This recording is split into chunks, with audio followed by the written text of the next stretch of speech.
Yesterday, there was not a gunman on Oxford Street. No shots were fired. There were no casualties. People evacuated the underground station. They took shelter in the back rooms of shops which were on lockdown as the police searched the area and found no evidence of gunshots or suspects or anybody wounded. The only person who got hurt seems to have tripped on her way out of Oxford Circus tube station. So what actually happened is something like this. Two people got into a fist fight on one of the platforms at Oxford Circus. It was crowded and people were panicking. Somebody pressed the customer alarm and everybody started to evacuate. As people were leaving, somebody started the rumour that there had been gunshots. Obviously, the terror threat is high, and if you are being told to evacuate a station and you don't know why and people seem panicked, maybe you're going to jump to some conclusions. But for whatever reason, gunshots became the rumour that everybody heard. Gunshots was what was reported to the police. So the police told people to leave and to take shelter because they have to treat that as if it's a real threat. There were people who were there on Oxford Street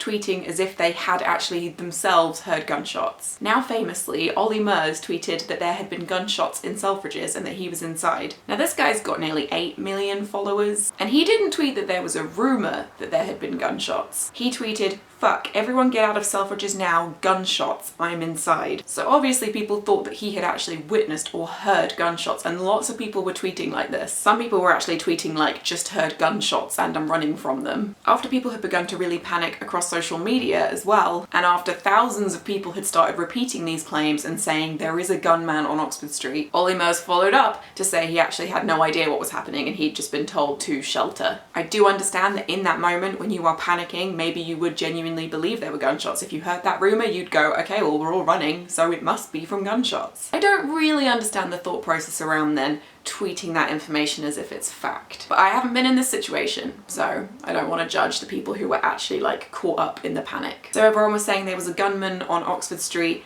in the underground station inside Selfridges. One person got a bit confused and said there was a gunman inside John Lewis, just getting their department stores mixed up there. Many people were tweeting as if they were actually there. Most of them weren't, and obviously nobody had actually heard gunshots. The Daily Mail, a soulless shit stain on the fabric of our society, put out an article saying reported gunman, or gun person I should say, and that also there had been a report of a lorry ploughing into people. The article was based on one tweet from a week ago in which a guy said that he thought he'd seen a lorry crash on Oxford Street. Very easy to see the timestamp on a tweet, is just right there in front of you. So obviously that added to the panic and the misinformation. Thanks once again to the pieces of human garbage who work at the Daily Mail, making a living inciting fear and hatred in this country they claim to love. In these situations, the Metropolitan Police and the British Transport Police generally do tweet updates as soon as they're allowed to. So originally they said that they had been called to an incident and that people should take shelter, but then as soon as they could, they started sending updates saying they had found no evidence of gunshots, they'd found nobody hurt. But it didn't matter that they were giving calm, factual updates, because long after they started doing that, the trending topic on Twitter still had a little subheading that said there had been an incident on Oxford Street. People were still tweeting and retweeting the original information from an hour previous. Even once the police had said that the area was clear, the stations were open again, people who were sheltering in shops had been told they could go home, people were still announcing the news that there was a gunman on Oxford Street. At this point, I was on my way home from work on a bus and a woman sitting in front of me turned to her tiny son and said,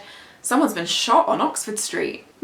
Obviously, this isn't an entirely solvable problem. People will always spread rumours, people will panic and they will just tweet out of panic. People will also innocently try and keep others safe by sending out messages saying like, "Don't go near Oxford Street guys, there's a gun person," but by doing so spread more misinformation. But my plea to you is this: we are in a heightened state of fear right now in the UK about terrorism. Please do not tweet unconfirmed rumours. Don't retweet them, don't engage with them, wherever or whoever you are, especially if you have a big following. With great power comes great responsibility. With a verified tick comes the responsibility not to panic the entire UK. Ollie Murs' reputation is in tatters, I assume. I don't really know who he is. I have no idea why people feel the need to jump in and say something when something like this happens. Everybody feels the need to somehow like prove that they care about it by saying something, even when what they're saying is absolutely not going to add to anything. With things like this, which are completely unconfirmed and we have no idea what's going on, I think people must get like a little thrill